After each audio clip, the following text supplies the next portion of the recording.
Uterine fibre, देखो ये सब बड़ी कॉमन, फीमेल्स नो बेटर की ये पॉलिप्स है, फाइब्रॉइड है, सुनने में आता है कि इसको सिस्ट हो गया ओवरी के अंदर, उसके यूट्रस में फाइब्रॉइड हो गया, उसको पॉलिप हो गया, तो ये क्या होता है हम आगे बात करेंगे इस बारे में, ठीक है, क्लियर। तो मतलब ये कि इंटरस्टेलर और वेरी इंपॉर्टेंट। चलिए अब पहले शुरुआत करते हैं प्राइमरी सेक्स ऑर्गन से, हम शुरुआत करते हैं, वो क्या है, वो है ओवरी, ठीक है। Ovaries are the primary female sex organ. क्यों, क्या क्राइटेरिया है प्राइमरी सेक्स ऑर्गन का? प्राइमरी सेक्स ऑर्गन का क्राइटेरिया है कि वो गैमीट्स को प्रोड्यूस करे। क्या क्राइटेरिया बेटा? वो कि वो गैमीट्स को प्रोड्यूस करे, दिस इज द क्राइटेरिया।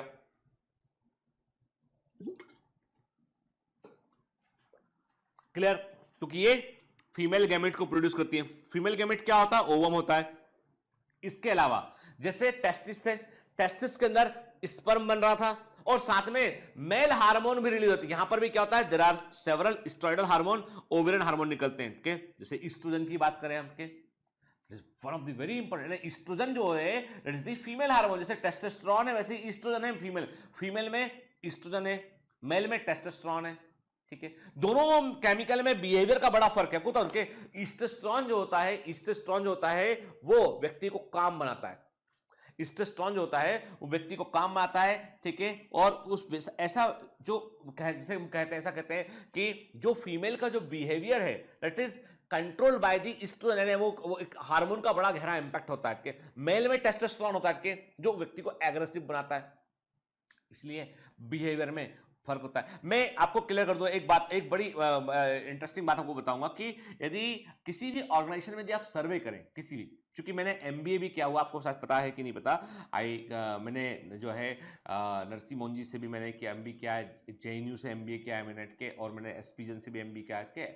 हालांकि एसपीजन में लास्ट के जो होते हैं 7 मतलब इतना व्यस्त था कि लास्ट के कुछ एग्जाम में दे नहीं पाया, उसके भी पेंडिंग है वो, बट आई ग्लोबल एमबी वहां से किया मैंने। तो मैंने जो है तमाम एमबी के पूरे कोर्सेज को पढ़ा मैंने, मैंने जो है वो जेएनयू का एमबी कंप्लीट भी किया मैंने, नरसी मुंजी का एमबी किया मैंने। तो अब मैंने उसमें ये पढ़ा कि कई सारे ऑर्गेनाइजेशन बिहेवियर पढ़ा मैंने, तो उसमें एक आध बार हम लोगों ने किसी कंपनी का में जाके जो है वो जानकारी भी जुटाई हमने। ट्यूरिंग एमबी करना पड़ता है कैसे स्टडीज में।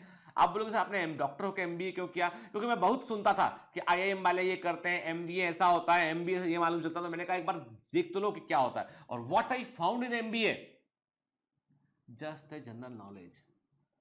MBA is all about general knowledge of business, कि बिजनेस का सामान्य समझ क्या होता है वो MBA, बाकी इसके अलावा कुछ नहीं है, ठीक है।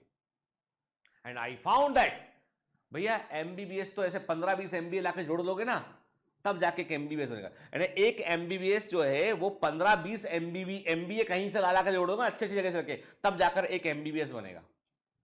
तो मेरा रिस्पेक्ट MBBS के लिए और बढ़ गया। उसके बाद मैंने कहा अच्छा बड़ी बड़ी बातें करते हैं, और एक्चुअली अब समझ में आ गया, तभी तो हमारे पास में 2 बी लगे हुए हैं और बाद में एस भी लगा हुआ है, ठीक है। तुम्हारा MBA है, हमारा MBBS है, ठीक है।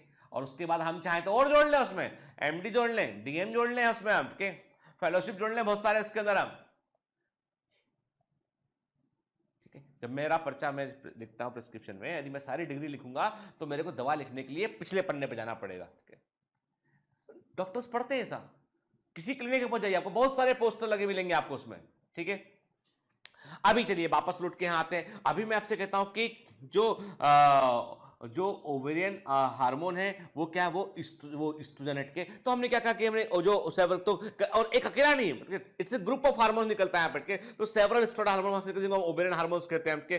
फिर ओवरी कहां होती है? Ovaries are located one on each side, left right, in the lower abdomen के। मतलब ये है कि ओवरी की पोजीशन जो है वो एब्डोमिनल होती है, जबकि टेस्टिस एब्डोमिनल पोजीशन में नहीं होते हैं। क्लियर? ठीक है। ये हम देख रहे हैं जो है वो एनसीईआरटी का इमेज। तो एक काम करते हैं, इमेज को हम थोड़ा मैग्नीफाई करके देख लेते हैं, ठीक है। और ये इमेज एग्जाम में बेटा पूछा जाता है, इसलिए वेरी वेरी इंपॉर्टेंट इमेज में से एक है, ठीक है। क्लियर? तो इसको हम जो है वो एक काम करते हैं, इसको भी हम वैसे ही हटाते हुए चलते हैं। सबसे पहले मैंने कहा ये ओवरी हो गया ये, ठीक है। ये मैंने कहा ये ओवरी हो गया, ठीक। फिर ओवरी से कनेक्टेड क्या है बेटा? ये आप बोलोगे सर फिम्बरी इतना दूर क्यों है, तो हम बताएंगे आपको कि कैसे एग्जैक्ट पोजीशन की कैसे होती है। This is the fimbriae, fallopian tube का फर्स्ट पार्ट होता है, फेलोपियन ट्यूब के फर्स्ट पार्ट का ये फिंगर लाइक पोजीशन होता है। फर्स्ट पार्ट कहता है इसका इनफंडिबुलम के। फेलोपियन ट्यूब के 3 हिस्से होते हैं, इनफंडिबुलम, एम्पुला और इस्थमस, ठीक है ना। और इन्फंडिबुलम का वो हिस्सा जो फिंगर लाइक पोजीशन के रूप में होता है, ओवरी से जो है वो ओवम को कलेक्ट करता है, उसे हम फिम्बरी कहते हैं। तो इन्फंडिबुलम, ठीक है, ये फेलोपियन ट्यूब का वो हिस्सा है जो ओवरी के पास होता है, ठीक है। बीच वाला हिस्सा क्या है इसका बेटा, हम देख रहे हैं इसमें कि ये एम को दिखाई पड़ रहा है, एम्पुला देन दी इस्थमस, ठीक है, ठीक है, isthmus and this is the ampulla, ठीक, मिटा दिया मैंने इसको। फिर क्या देख रहे हैं हम, ये यूट्राइन कैविटी दिखाई पड़ रहा है हमको। देखो बेटा मैं इसलिए मिटा रहा हूं ताकि तुम इसको लेवलिंग के लिए तुम इसको एबीसी कर सको, ठीक, यूट्राइन फंडस, ठीक है।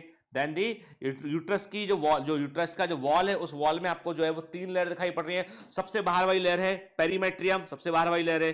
बीच वाली लेयर जिसे मसल्स होते हैं वो मायोमेट्रियम है, और अंदर वाली लेयर जो एंडोमेट्रियम है, के याद रखिए एंडोमेट्रियम वो लेयर होती है जो मेंस्ट्रुअल साइकिल में जो शेड होती है, बाहर निकलती है, यानी मेंस्ट्रुअल साइकिल में जो लेयर डैमेज होती है, जिस लेयर को जो टिश्यू बाहर निकलता है वो एंडोमेट्रियम का टिश्यू बाहर निकलता है, ठीक है। और ये है बीच वाली मायोमेट्रियम है, और सबसे बाहर वाली पेरीमेट्रियम है, ठीक है। फिर यूट्रस का जो ओपनिंग वेजाइना में ओपन होता है वो हिस्सा क्या, वो है सर्विक्स है। सर्विक्स के अंदर क्या होता है, सर्वाइकल कैनाल आपको देखने मिलती है, ठीक है, क्लियर। और बाहर तब ये सर्विक्स किससे कनेक्टेड होता है, ये वेजाइना से कनेक्टेड होता है, ठीक है। तो मैं क्या करता हूं, यहां से 1 2 3 4 5 6 7 8 9 10 11 12 13, ठीक है। मैंने आपको लेवल कर, अब ये बेटा याद रखना है क्या आपको, क्योंकि मैं आपको बार बार बहुत सारे क्वेश्चन देता रहूंगा आपको टेस्ट डीपीएस के दौरान, टेस्ट के दौरान, ताकि आप इसको रिकॉल कर सकें, ठीक है।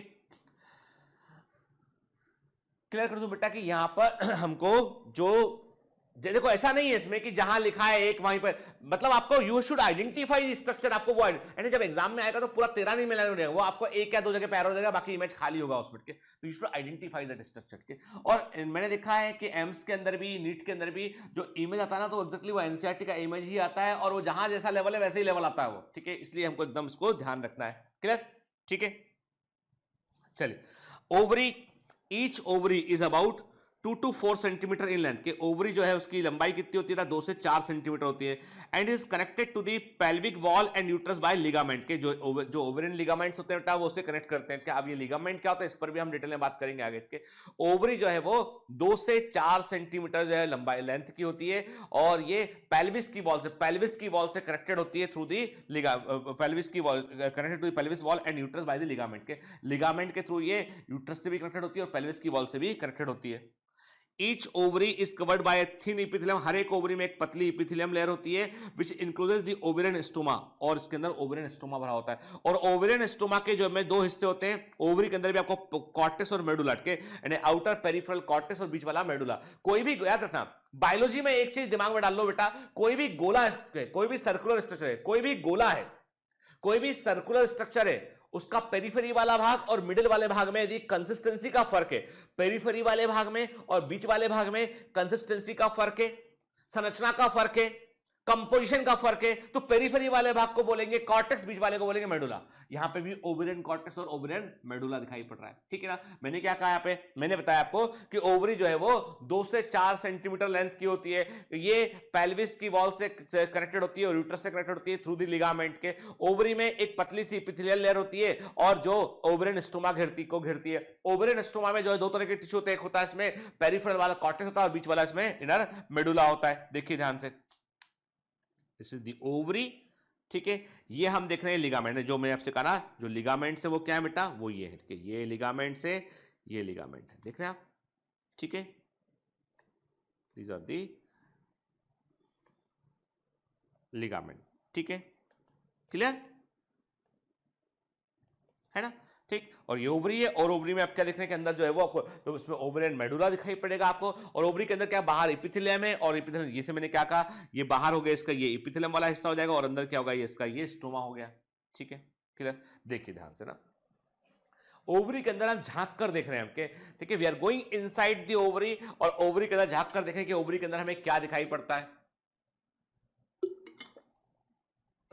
ओवरी के अंदर कई सारे छोटे छोटे थैलियां दिखाई पड़ती हैं इनके, इन थैलियों को बोलते हैं हम फॉलिकल। क्या बोलते हैं इनको, फॉलिकल। के फॉलिकल छोटी छोटी थैलियां होती हैं, और सारा का सारा जो है वो आप समझ लीजिए कि जो लाइफ है वो इन थैलियों के अंदर ही छिपा हुआ है कि जो मैंने क्या कहा आपसे, देखो ये ओवेरियन ओवेरियन आर्टरी जो ओवेरियन वेसल्स हैं वो ओवरी को सप्लाई कर रहे हैं कि हम देख रहे हैं कि हमें प्रीमोर्डियल यूट्रिकल के प्रीमो है ना, ये सबसे छोटे छोटे कई सारे जो है वो यूट्रिकल मतलब क्या होता है छोटी सी थैलिड के ऐसे प्रीमोर्डियल यूट्रिकल दिखाई पड़ते हैं। और ये प्रीमोर्डियल यूट्रिकल या प्रीमोर्डियल फॉलिकल के, नॉट यूट्रिकल फॉलिकल, क्या हम बोलेंगे, हमें छोटे छोटे प्रीमोर्डियल फॉलिकल दिखाई पड़ते हैं। ये प्रीमोर्डियल फॉलिकल, यूट्रिकल का था वो तो प्लांट सेल वाली बात होगी।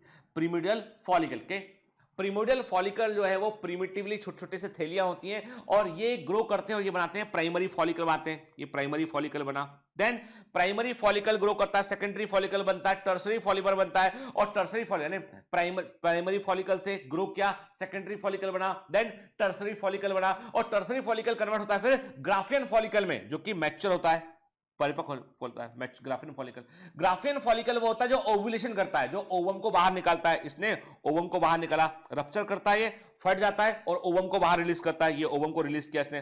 और ग्राफियन फॉलिकल जब ओवम को बाहर रिलीज कर देता है, रप्चर आता है, तो बचा हुआ ग्राफियन फॉलिकल बन जाता है कार्पस लुटियम। क्या बन जाता है वो? कार्पस लुटियम बन जाता है। जो बचा हुआ ग्राफियन फॉलिकल है जिसने ओवम को बाहर निकाल दिया वो कार्पस लुटियम बन जाता है।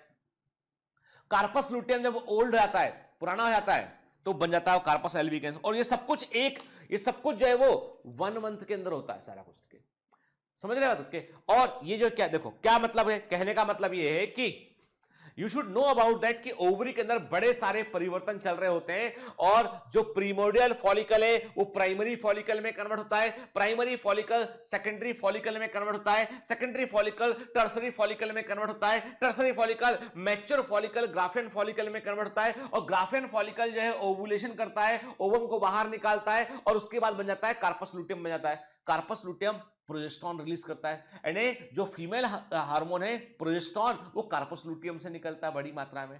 और जो primary follicle, secondary follicle, tertiary follicle, जो मैच्योरिंग फॉलिकल होते हैं, they are the big source of oestrogen, वो ईस्ट्रोजन को रिलीज करते हैं। तो ओवरी के अंदर जो है हार्मोन का पूरा बैलेंस कि शुरुआत में फॉलिकल मैच्योर हो रहे हैं तो वो ईस्ट्रोजन को रिलीज कर रहे हैं। फिर ग्राफियन फॉलिकल जो है बाद में जो है वो ओवुलेशन किया उसने और ओवम को बाहर निकाल दिया, अब ग्राफियन फॉलिकल बन गया, क्या बन गया, कार्पस लुटियम बन गया। कार्पस लुटियम क्या, प्रोजेस्टेरॉन को रिलीज कर रहा होता है। ये पूरा साइकिल चलता रहता है, ठीक है। अब आपके दिमाग में आ रहा होगा कि सर इसका मतलब तो ये कि फीमेल्स में कुछ समय तक ओवुलेशन के पहले केवल ईस्ट्रोजन रहेगा, बाद में प्रोजेस्टेरॉन रहेगा। ऐसा नहीं होता, क्योंकि जैसे देखो एक ओवरी में क्या हो रहा है, एक ओवरी में, और आपको बता दूं मैं, जो ओवुलेशन होता है ना तो एक बार में दोनों ओवरी नहीं होता, एक महीने एक ओवरी से होता है, अगले महीने दूसरी ओवरी से होता है, अल्टरनेट के मतलब एक साल में 12 महीने में एक ओवरी जो है वो 6 बार ओवुलेशन करती है, दूसरी 6 बार करती है, अल्टरनेट होता है। तो इसका मतलब यदि इस ओवरी से ओवुलेशन हो रहा है तो ये वाली ओवरी के अंदर फॉलिकल अपने आप को ग्रो कर रहे हैं लगातार, ठीक है। तो ईस्ट्रोजन का सोर्स ये वाली ओवरी मेजर ईस्ट्रोजन का सोर्स हो गई, अगली बार ये सोर्स हो गई के। तो ईस्ट्रोजन का लेवल दोनों ओवरी से जो है वो थोड़ा सा वेरी करता है वो, लेकिन होता ये कि ईस्ट्रोजन का लेवल हमेशा बरकरार रहेगा, मेंटेन रहेगा। पीक आएगा, डाउन होगा, लेकिन वो बरकरार रहेगा, ईस्ट्रोजन जाएगा नहीं, बॉडी खत्म नहीं होगा बॉडी में, ठीक है। अब ये जो आप बोलोगे सर क्या नोट कर लें इसको, ये सब पढ़ेंगे